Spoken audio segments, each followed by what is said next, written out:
Elder Brigham Young, Jr. desired that his words this morning, whether few or many, might be directed by the Spirit of God. This church never could have been organized except under the dictation of the Spirit of revelation. He believed the Christian reformers were influenced by a desire to do good, but they never laid claim to immediate revelation, nor the visitation of holy angels. Both themselves and their successors as expounders of Holy Writ rather discarded the idea of divine revelation being at all necessary for the preaching of the gospel and administering in its ordinances. He then referred to the Bible, or Stick of Judah, and the Book of Mormon, or Stick of Ephraim, the latter coming forth in the last days, in exact fulfillment of prophecy, and which is a fact before the eyes of all people, each book having unmistakable testimony of the truth of the other. We came here that we might become one in the building up of the kingdom of God. On natural principles we could easily see that where political differences existed and opposition parties prevailed, no solid republic could ever be built. So, with the purposes of God in trying to unite this people and make us one, we could never fulfill the revelations of God until we were sufficiently instructed in what He required, and then brought together on principles of unity that would blend our interests together as one. Our mission was to build up Zion, and it was absolutely necessary for us to establish the order of Enoch. There was no salvation for those who rejected this order, and that being one of the principles of the gospel, it could not be rejected with impunity, any more than we could reject baptism or the laying on of hands. If we ever expected to redeem Zion, if we ever expected to build up the center stake of Zion in Jackson County, Missouri, we had got to enter into that order, or it could never be done.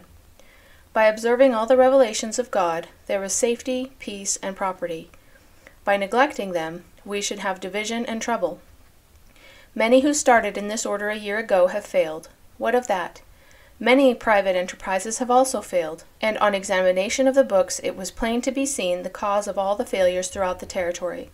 To succeed, they must be carried out on strictly honest and correct principles, both in theory and practice.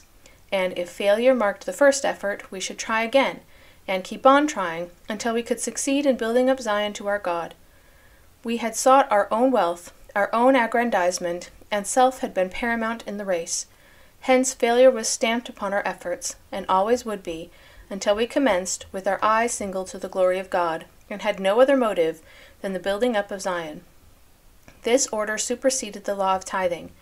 The order of Enoch was revealed at an early day, and the saints being unprepared to enter into it at that time, the Lord introduced the law of tithing, as a lower principle or law, which had continued to the present, and now God had again revealed the above order for our observance, to prepare us for the greater things that were close upon us.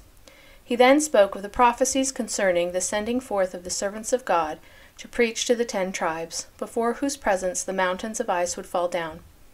He also referred to what the Lord was now doing among the Lamanites, commencing to prepare them for the great work that they had to perform.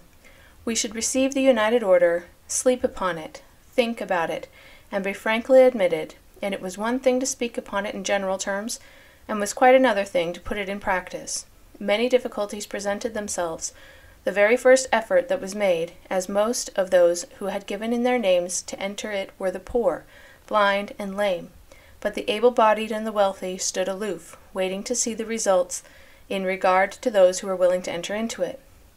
He said we might look for trials and difficulties, but if we were united and determined to do the will of God, we would come off victorious.